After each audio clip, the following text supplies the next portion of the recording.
Hello friends, ഇന്ന് നമ്മൾ നോക്കുന്ന വീഡിയോ നമ്മൾ ഡൈവേർട്ടർ ബാത്റൂമിൻ്റെ അകത്ത് ഡൈവേർട്ടർ സിസ്റ്റം കൊടുക്കാറുണ്ട്. ഡൈവേർട്ടർ നമ്മൾ ഉറപ്പിക്കുന്ന സമയത്ത് പല കമ്പനിയും പല രീതിയിലാണ് കൊടുക്കുന്നത്. അതതിൻ്റെ ഉറപ്പിക്കുന്ന രീതി കാര്യങ്ങളൊക്കെ ജസ്റ്റ് നമുക്കൊന്ന് കറക്റ്റായിട്ട് അറിഞ്ഞിരിക്കണം. കാരണം വെച്ചാൽ കറക്റ്റ് ആഴം കാര്യങ്ങൾ ടൈൽ ഫിനിഷിങ്ങിന് ശേഷം എത്രയും പോകാം പുറത്തേക്ക് വരാമോ എന്നുള്ള ഡീറ്റെയിൽസ് കാര്യങ്ങളെല്ലാം തന്നെ അതിൽ മാർക്ക് ചെയ്തിട്ടുണ്ട്. അത് ജസ്റ്റ് ഒന്ന് ചെക്ക് ചെയ്യാം. ഇത് സെറയുടെ ഡൈവേർട്ടറാണ് വന്നിരിക്കുന്നത്. അതിൻ്റെ ഹോട്ട് വാട്ടർ ഡയറക്റ്റ് വാട്ടർ എങ്ങനെയൊക്കെ കറക്റ്റായിട്ട് മാർക്ക് ചെയ്തിട്ടുണ്ട്. റൈറ്റ് സൈഡിൽ കണ്ട സി എന്ന് മാർക്ക് ചെയ്ത് കോൾഡ് വാട്ടർ, എച്ച് എന്ന് മാർക്ക് ചെയ്തിട്ടുണ്ട് ലെഫ്റ്റ് സൈഡിൽ, അത് ഹോട്ട് വാട്ടറാണ് വരുന്നത്. പിന്നെ താഴെ വരുന്നത് സ്പൗട്ട്, അതായത് താഴെ സ്പൗട്ടിൻ്റെ SP എന്ന് ഡയറക്റ്റായിട്ട് എഴുതിയിട്ടുണ്ട്, SPT എന്ന് എഴുതിയിട്ടുണ്ട്. പിന്നെ SHR എന്ന് മുകളിലേക്ക് ഷവറിൻ്റെ മുകളിൽ SHR എന്നിട്ടുണ്ട്. അപ്പോൾ കറക്റ്റായിട്ട് മാർക്കിംഗ് ഉണ്ട്. റൈറ്റ് സൈഡ് പച്ചവെള്ളം, ലെഫ്റ്റ് സൈഡ് ചൂടുവെള്ളം, താഴേക്ക് സ്പൗട്ട്, മുകളിലേക്ക് ഷവർ. ഇനി ഇതാണ് ഇതിൻ്റെ ലിവർ വരുന്നത്. ലിവർ കാര്യങ്ങൾ കൺസീൽ ചെയ്ത് നമ്മൾ ഭിത്തിയുടെ അകത്ത് കൊടുക്കുന്ന ലിവറാണ് ഈ കാണുന്നത്. ഇനി ഇതിൻ്റെ മുകളിലാണ് എക്സ്ട്രാ വരുന്ന നമ്മുടെ ലിവറും കാര്യങ്ങളൊക്കെ എക്സ്ട്രാ വരുന്നത്. ഇതിൻ്റെ മുകളിലാണ് വരുന്നത് പ്ലേറ്റ് കാര്യങ്ങളെല്ലാം വരുന്നത്. ഇത് നമുക്ക് ഊരിയെടുക്കാം. ഈ ഊരിയെടുത്തിട്ടാണ് അതിൻ്റെ വാൽവ് കാര്യങ്ങൾ കംപ്ലൈൻറ്റ് ആവുന്ന സമയത്ത് നമുക്ക് സിമ്പിളായിട്ട് കൈകാര്യം ചെയ്യാൻ വേണ്ടിയിട്ടാണ് അതിൻ്റെ ഫ്രണ്ടിൽ കാണുന്ന വാൽവ്, നമുക്ക് ആ ഫ്രണ്ട് കാണുന്ന സ്റ്റീൽ ബോഡി നമുക്ക് ഊരിയെടുക്കാം. ഇതാണ് ഷവറിലേക്ക് വരുന്ന ബട്ടൺ വരുന്നത്, പ്രസ് ബട്ടൺ വരുന്നത്. ഇതിൽ നമ്മൾ പ്രഷറിൻ്റെ അനുസരിച്ചിട്ടാണ് വരുന്നത്. ജസ്റ്റ് ഇങ്ങനെ ഞെക്കി കഴിഞ്ഞാൽ ഓൾറെഡി നമ്മൾ കണക്റ്റഡ് ആണെങ്കിൽ അത്യാവശ്യം പ്രഷർ കാര്യങ്ങൾ ഓൾറെഡി ഉണ്ടെങ്കിൽ ഡൈവേർട്ടറിൻ്റെ കറക്റ്റ് പ്രഷർ പറയുന്നുണ്ട്. അത് ഓൾറെഡി നമ്മൾ ഞെക്കുന്ന സമയത്ത് അവിടെ സ്റ്റക്കായിട്ട്, അതായത് ആ ഫംഗ്ഷൻ വർക്ക് ചെയ്യുന്ന രീതിയിൽ നിൽക്കും. ഇനി ജസ്റ്റ് ഒന്ന് നമുക്കിതൊന്ന് നോക്കണം. ഇതിൻ്റെ ഡയറക്ഷൻ കാര്യങ്ങളൊക്കെ ജസ്റ്റ് ഒന്ന് നോക്കണം. ഇതിൻ്റെ ഫ്രണ്ടിൽ കാണുന്ന ഒരു CP ഉണ്ടോ, ഇതാണ് അതിൻ്റെ ശരിക്കും ഭിത്തിയിൽ നിന്ന് ഫിനിഷിങ് വരുന്ന ലെവൽ കാര്യങ്ങൾ കാണാൻ സാധിക്കുന്നത്. ഞാൻ ജസ്റ്റ് നിങ്ങൾ എടുത്ത് കാണിച്ചു തരാം. കണ്ടോ ഈ CPയുടെ തുമ്പത്ത്, ഇതിൻ്റെ ഏറ്റവും തുമ്പത്തുണ്ട്. ഇവിടെയാണ് നമ്മൾ ഈ പറഞ്ഞ ടൈലിൻ്റെ ഫിനിഷിങ് ലാസ്റ്റ് വരേണ്ടത്.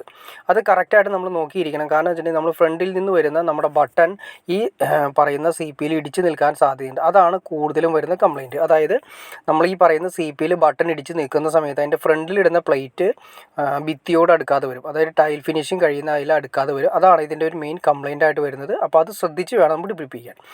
ഇതിൽ മാർക്ക് ചെയ്തിട്ടുണ്ട്. കണ്ടോ ടൈൽ ഫിനിഷിങ് മിനിമം മാക്സിമം എന്ന് കറക്റ്റായിട്ട് കൊടുത്തിരിക്കുന്നത് കാണാൻ സാധിക്കും. കേട്ടോ ടൈൽ ഫിനിഷ് ചെയ്യുന്ന സമയത്ത് നമുക്ക് കിട്ടേണ്ടത് ഇത് മിനിമം, അത് മാക്സിമം അത്രയും വരെ പോകാം എന്നാണ് പറയുന്നത്. ഈ പറയുന്ന 2 ഗ്യാപ്പിൻ്റെ ഉള്ളിൽ വരെ മാക്സിമം നമുക്ക് പോകാം. അതിനുശേഷം പുറത്തേക്കോ അകത്തേക്കോ പോകാതിരിക്കുന്നതാണ് ബെറ്റർ. കാരണം ഉള്ളിലേക്ക് ഒരുപാട് പോയി കഴിഞ്ഞാൽ നമുക്ക് ബട്ടൺസ് യൂസ് ചെയ്യാൻ പറ്റില്ല.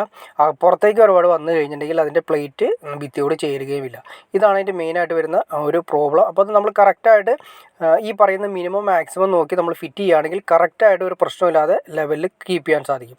അപ്പോൾ നമ്മൾ ആദ്യം ഭിത്തിയിൽ ഉറപ്പിക്കുന്ന സമയത്ത് നമുക്ക് ടൈൽ ഫിനിഷിംഗ് ഉണ്ടാവും. ഇവിടെയാണ് ടൈലിൻ്റെ ഫിനിഷിംഗ് വരേണ്ടത്. അപ്പോൾ ടൈലിൻ്റെ ഫിനിഷിംഗ് ടൈലിൻ്റെയും കൂടി കനം ഇട്ടിട്ട് ഏകദേശം ടൈലിൻ്റെ കനം എന്ന് പറയുന്നത് 1.5 സെൻറ്റിമീറ്റർ ആണ് വരുന്നത്. ഇപ്പോൾ നോർമൽ നമുക്ക് 1.5 സെൻറ്റിമീറ്റർ ആണ്. ഈ ലെവലിൽ നമുക്ക് കിട്ടണം. അവിടെ നമുക്ക് ടൈലിന് മുന്നേ കൺസീൽ ചെയ്ത് അകത്തേക്ക് കൊടുത്ത് കറക്റ്റായിട്ട് വെക്കുന്നതാണ് ബെറ്റർ. അപ്പോൾ ടൈലിൻ്റെ കനം അതിൻ്റെ പരിക്കം കനം കൂടി കൊടുക്കുക എന്നാൽ 1.5 സെൻറ്റിമീറ്റർ നമുക്ക് കൊടുത്താൽ മതി. 1.5 സെൻറ്റിമീറ്റർ അല്ലെങ്കിൽ മാക്സിമം നമുക്ക് 2 സെൻറ്റിമീറ്റർ കൊടുത്താൽ മതി. അത്രയും കൊടുത്ത് നമ്മൾ ക്ലിയർ ചെയ്തിട്ടിരിക്കുന്നതാണ് ഈ കാണുന്നത്. അതായത് മിനിമം നമ്മൾ നേരത്തെ പറഞ്ഞ പോലെ തന്നെ മിനിമം മാക്സിമം എന്ന് പറഞ്ഞിട്ടുണ്ട്. അതിൽ നമ്മൾ നേരത്തെ പറഞ്ഞ പോലെ തന്നെ 1.5 സെൻറ്റിമീറ്റർ നമുക്ക് കിട്ടാവുന്ന ആ CP കറക്റ്റായിട്ട് നിങ്ങൾക്ക് നോക്കിയാൽ മതി. ആ CPയുടെ പുഷ് ബട്ടൻ്റെ ആ ലെവലിൽ നോക്കിയാൽ മതി. അത് നമുക്ക് ഒരു ടൈൽ കൂടി വരുമ്പോൾ കറക്റ്റ് ലെവലിൽ നമുക്ക് ഫിനിഷിംഗ് സ്റ്റേജിൽ കിട്ടും. അപ്പോൾ ഇത്രയേ ഉള്ളൂ. നമ്മൾ ഡൈവേർട്ടർ ഉറപ്പിക്കുന്ന സമയത്ത് ഓരോ കമ്പനിയും പല വ്യത്യാസങ്ങളുണ്ട്. ഇത് സെറയുടെയാണ്. ജാഗർ ഉറപ്പിക്കുന്ന സമയത്ത് ജാഗറും ഇതുപോലെ തന്നെ മിനിമം മാക്സിമം കറക്റ്റ് മാർക്ക് ചെയ്തിട്ടുണ്ട്. അതും ഇതുപോലെ തന്നെ നമ്മൾ കറക്റ്റ് ചെയ്ത് ചെയ്യുന്നതാണ് ഉത്തമം.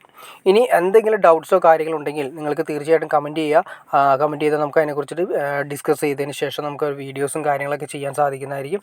അപ്പോൾ ഓക്കെ ഫ്രണ്ട്സ്, നിങ്ങൾക്ക് വീഡിയോ ഉപകാരപ്പെട്ടെങ്കിൽ തീർച്ചയായിട്ടും ലൈക്ക് ചെയ്യാനും മടിക്കരുത്, ഷെയർ ചെയ്യാനും മടിക്കരുത്, സബ്സ്ക്രൈബ് ചെയ്യാനും മടിക്കരുത്. അതുപോലെ തന്നെ എനിക്ക് തോന്നുന്നു കൂടുതൽ ആളുകളും കാണുന്നവർ സബ്സ്ക്രൈബ് ചെയ്യാതെയാണ് കാണുന്നത്. തീർച്ചയായിട്ടും സബ്സ്ക്രൈബ് കൂടി ചെയ്യുക ഫ്രണ്ട്സ്. എന്നാലും നമുക്ക് ഇതുപോലുള്ള വീഡിയോസ് ചെയ്യാനുള്ളൊരു ഇൻസ്പിറേഷൻ ലഭിക്കുകയുള്ളൂ. ഇനി ഒരു കാര്യം ഞാൻ മറന്നുപോയി. വേറൊന്നുമില്ല, നമ്മൾ ഈ കാണുന്ന ഡൈവേർട്ടർ നോർമൽ ലെവലുള്ള ഡൈവേർട്ടറാണ്. അത് കുറച്ച് അപകടം കാര്യങ്ങൾ കുറച്ച് കൂടുതലാണ്. കാരണം വെച്ചിട്ടുണ്ടെങ്കിൽ ചൂടുവെള്ളം കറക്റ്റായിട്ട് നമ്മൾ മിക്സ് ചെയ്തിട്ടല്ല അതിൻ്റെ ചൂടുവെള്ളത്തിൻ്റെ ലിവർ ഓപ്പറേറ്റ് ചെയ്യുമെങ്കിൽ ഡയറക്റ്റായിട്ട് നമ്മുടെ സ്പൗട്ടിലൂടെയും അതുപോലെ ഷവറിലൂടെയും വരാനുള്ള ചാൻസസ് കൂടുതലാണ്. അപ്പോൾ നമ്മൾ തെർമോസ്റ്റാറ്റ് ഡൈവേർട്ടറിനെ കുറിച്ച് നിങ്ങൾക്ക് അറിയണം.